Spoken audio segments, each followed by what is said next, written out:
স্বাগত আরেকবার, দেখছেন এডিটর স্পিক।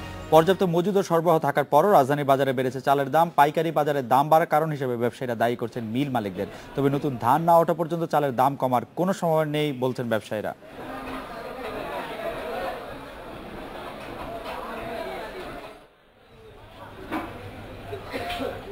বাজারে সরবরাহ রয়েছে বেশ ভালো, তারপরও কোরবানির ঈদের পর থেকে চড়া রয়েছে চালের বাজার। এক সপ্তাহের ব্যবধানে বিভিন্ন ধরনের চালে কেজি প্রতি গড়ের দাম বেড়েছে 2 থেকে 3 টাকা।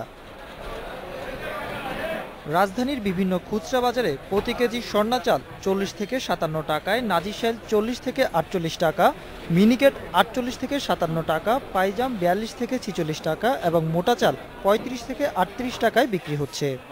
কেজিতে 2 টাকার উপরে বাড়তি, এটা ঈদের পরে আর কমে নেই, এখন বাড়তি অবস্থায় আছে।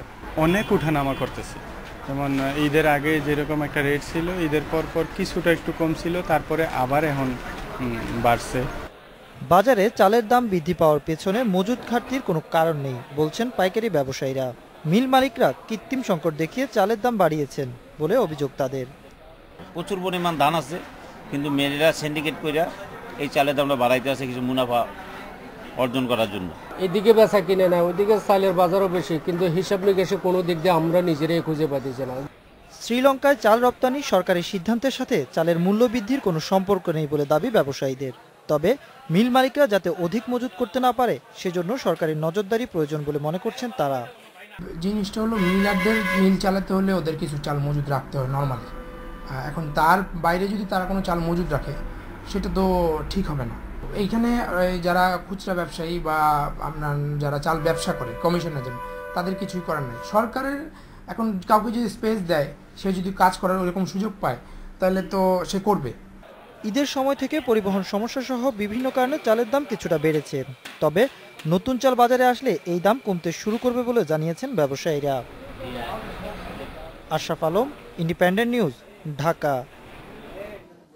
এ বিষয়ে কথা বলতে আমাদের সঙ্গে যোগ দিচ্ছেন বাংলাদেশ রাইস এক্সপোর্টার্স অ্যাসোসিয়েশন সভাপতি মোহাম্মদ শাহ আলম বাবু। জনাব মোহাম্মদ শাহ আলম বাবু, একদিকে কৃষকরা ধানের পর্যাপ্ত দাম পাচ্ছেন না, অথচ বাজার থেকে আমাদের উচ্চ মূল্যে চাল কিনতে হচ্ছে। কৃষক দাম পায় না, এই অভিযোগটা কি সত্য এবং মুনাফা তেলে আসলে কারা পাচ্ছে? জনাব শাহ আলম বাবু। জি ধন্যবাদ। আসলে আপনার চালের যে আমাদের বিপণন ব্যবস্থা, এটা অনেক দিন আগে থেকেই কৃষক এবং ক্রেতার মধ্যে দূরত্বটা অনেক ব্যাপক। তো এটার জন্য পিছনে গত সরকারের পক্ষ থেকে অনেক ধরনের পদক্ষেপও নেওয়া হয়েছিল, কিন্তু এগুলো আসলে প্রতিফলনটা তেমন মানে যে আকারে চিন্তা ভাবনা বা যে আকারে করা উচিত ছিল সেই ধরনের কিছুই আমরা পাই নাই। তো কৃষকদের কাছ থেকে আপনার সরাসরি ক্রয় করা, মিল মালিকদের ক্রয়, এই ব্যবস্থাপনাকে যদি একটু জোরালোভাবে আকারে আনা যায় তাহলে আমার মনে হয় যে চালের দাম কৃষক যতটুকু পাবে এবং ক্রেতারাও খুব সুলভ মূল্যে এই চালটা বাজার থেকে ক্রয় করতে পারবে। এখানে মধ্যবস্ত লোকজনদের ব্যাপক মুনাফার কারণে চালের দাম সবসময় একটা আমাদের ক্রেতাদের জন্য এটা অনেক বেশি মূল্য দিয়ে কিনতে হয়, যেটা আপনার একটা 1 কেজি চালের উৎপাদন ব্যয় যতটুক তার চাইতে অনেক বেশি পার্থক্য দিয়ে চালের ক্রয়টা আমাদের ক্রেতারা কিনে থাকে। এটা অবশ্যই আমাদের জন্য সন্তুষ্টজনক নয়। তো এখানে সরকারের অনেক ধরনের ব্যবস্থা নেওয়ার সুযোগ আছে। এখানে আমি ব্যাপক আকারে বলতে আমি অনেক অস্বস্তি বোধ করছি এই জন্য যে সরকার নিজেই জানে বিষয়টা কিভাবে করলে আমাদের এই বিপণন ব্যবস্থাটা আরো ভালো করা যাবে। ধন্যবাদ। জনাব শাহ আলম বাবু, আপনি বলছিলেন যে কিছু কথা বলতে আপনি অস্বস্তি বোধ করছেন, কিন্তু আমি যদি আপনাকে সরাসরি জিজ্ঞেস করি যে যারা ধানের মিলার আছেন, যারা মজুত করে রাখছেন, বেশি পরিমাণে চাল ছাড়ছেন না এবং বাজারে পর্যাপ্ত মজুদ থাকা সত্ত্বেও খুচরা বিক্রেতারা বা পাইকারি বিক্রেতারা বলছেন যে কেন চালের দাম বাড়ছে তার কোনো যৌক্তিক কারণ তারা খুঁজে পাচ্ছেন না। তো এটি দেখার ক্ষেত্রে সরকার আসলে ইমিডিয়েটলি কি করা উচিত বলে আপনি মনে করেন? কারণ কেউ তো ব্যবসায়ীদের মধ্যে অতি মুনাফা করতেই চাইবে এবং সরকারের তা কোনো না কোনোভাবে প্রতিহত করতে হবে। জি ধন্যবাদ। আসলে আপনার বর্তমানে দেখেন, যদি আপনি মিনিকেট চাল এখন বাজারে আপনি 2250 টাকা পাইকারি দরে আপনি মিল থেকে কিনতে পারেন, সেই হিসাবে প্রতি কেজি আপনার ক্রয় পড়বে 44 টাকা, সর্বোচ্চ ভালো মানের যেটা আর কি। তো এটার উৎপাদন ব্যয়টা কত, এটা আপনি আমাদের আগে ফাইন্ড আউট করতে হবে যে আমাদের উৎপাদন ব্যয় এটা যদি আমি ধরে নেই 32 থেকে 35 টাকার মধ্যে থাকে, তাহলে 1 কেজি চালে 10 থেকে 12 টাকা মুনাফা করা এটা কোনো কারণেই যৌক্তিক নয়। আর আমাদের দেশে আপনার প্রতিটা ক্ষেত্রেই ধরে নেন আপনি ট্রান্সপোর্ট কস্ট বলেন, লেবার কস্ট বলেন, এবং বিভিন্ন খাতে খরচগুলো আগে চাইতে বেশ কিছুটা বেড়ে আসছে, এটাও একটা কারণ। শুধু সব দিকেই আপনার বিবেচনা করে যদি আমরা আলোচনায় আসি যে বর্তমান বাজারে চালের দাম আমাদের মজুদ পর্যাপ্ত আছে, এবং শুধু কৃষি খাতে আমাদের মনে হয় সরকারের আরও উচিত কৃষি খাতে যাতে কৃষক অনেক সুবিধার মাধ্যমে ফসল উৎপাদন করতে পারে এবং তাদের ফসলগুলো যাতে নষ্ট না হয় সেই ব্যাপারে কৃষককে যথেষ্ট সচেতন করার সুযোগ থাকতে পারে। এবং বাবু আপনাকে ধন্যবাদ। রেডিও স্পিক এবার একটা বিরতি নিচ্ছি, ফিরছি একটু পরে।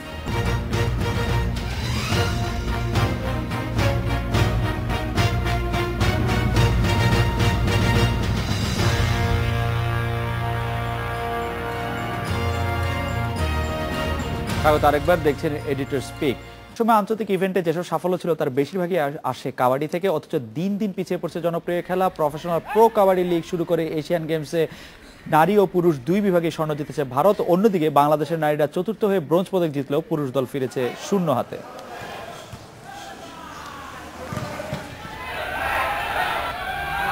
আন্তর্জাতিক পর্যায়ে হাতে গোনা যে কটি ইভেন্টে সাফল্য পেয়েছে বাংলাদেশ, কাবাডি তার অন্যতম। কিন্তু বর্তমানে সেই সাফল্য হতে চলেছে সোনার হরিণ। গেল এশিয়ান গেমসে গ্রুপ পর্যায়ের সবকটি ম্যাচ হেরে বিদায় নেয় পুরুষ দল। এশিয়ার সেরা রেইডার জিয়া ব্যাখ্যা করলেন কাবাডিতে পিছিয়ে পড়ার কারণগুলো। গ্রামগঞ্জে কাবাডি খেলা হয় কিন্তু সেটা প্রপারভাবে না, যে স্কুল লেভেল, ও লেভেল, তারপর বি লেভেল, মানে এ লেভেল, এরকম লেভেল অনুযায়ী আমাদের কোনো খেলা টুর্নামেন্টেই হয় না। জাস্ট শুধু যদিও টুর্নামেন্ট হয় তাহলে কোনো মতো সার্ভিসেস খেলাগুলো হয়।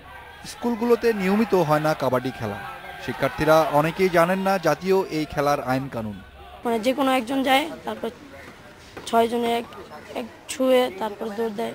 যদি কেউ ধরতে পারে, মানে ধরে যদি ওদের কোর্টে আনতে পারে তাহলে সে আউট হয়ে যায়। হাডুডু আমি ঠিক ভালোভাবে বলতে পারবো না। এটা ধরনের উদ্যোগ, এই ধরনের খেলা প্রতিযোগিতামূলক অনুষ্ঠানের আয়োজন করে যাতে আমরা উন্নত করতে পারি, এই ব্যাপারটা আমরা সক্রিয়ভাবে চিন্তা ভাবনা করছি এবং আমি আশাবাদী যে খুব তাড়াতাড়ি এটা বাস্তবায়ন আমরা করতে পারব। অন্যান্য সব খেলার মতোই কাবাডিতেও প্রয়োজন তৃণমূল পর্যায়ের প্রতিভা অন্বেষণ ও নিয়মিত টুর্নামেন্ট। ফেডারেশনের চেষ্টা সত্ত্বেও নিজেদের জাতীয় খেলাতেই সবচেয়ে পিছিয়ে পড়ার সম্ভাবনা থাকছে বাংলাদেশের সামনে। Zafar Ansari, Independent News, Dhaka. এ বিষয়ে কথা বলতে আমাদের সঙ্গে যোগ দিচ্ছেন কাবাডি ফেডারেশনের সাধারণ সম্পাদক নজরুল ইসলাম। তার কাছে জানতে চাইব, জনাব নজরুল ইসলাম, জাতীয় খেলা কাবাডিতে আমরা ক্রমশ পিছিয়ে পড়ছি কেন?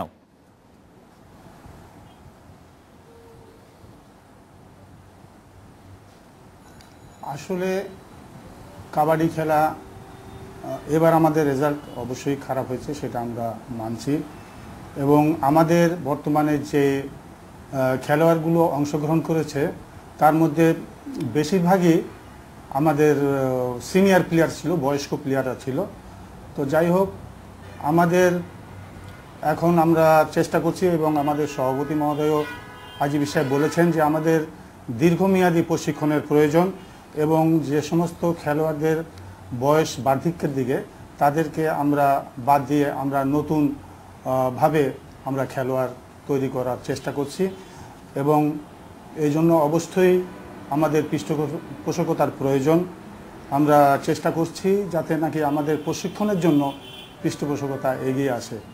আপনি পৃষ্ঠপোষকতার কথা বলছিলেন যে সেই স্পন্সরশিপ, জনাব নজরুল ইসলাম, সেই পৃষ্ঠপোষকতা বা যেটাকে আমরা স্পন্সরশিপ বলে থাকি, সেই স্পন্সরশিপ বা অন্যদিকে সরকারের পৃষ্ঠপোষকতাও যদি আমরা বলে থাকি, এবং আমরা যদি বলি গণমাধ্যমই বা আপনাদের খেলার কতটা গুরুত্ব দিয়ে থাকেন, সেই ক্ষেত্রে আপনি কি বলবেন যে গণমাধ্যমে কি আসলে কাবাডি খেলা খুব বেশি গুরুত্ব পায় যে স্পন্সররা আগ্রহী হবে সেটার ক্ষেত্রে, বা সরকার কি কাবাডি খেলাকে খুব গুরুত্ব দিচ্ছে যার কারণে অনেক কাবাডি খেলোয়াড় তৈরি হবে?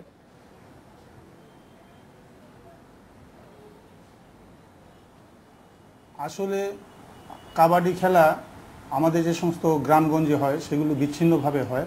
এখনকার যে কাবাডি আমরা খেলি এটা অনেক মডিফাই, এবং এটার নিয়মকানুন আর গ্রাম পর্যায়ে যে সমস্ত হয় হাডুডু বা সার্কেল কাবাডি, এটার নিয়মকানুন আলাদা।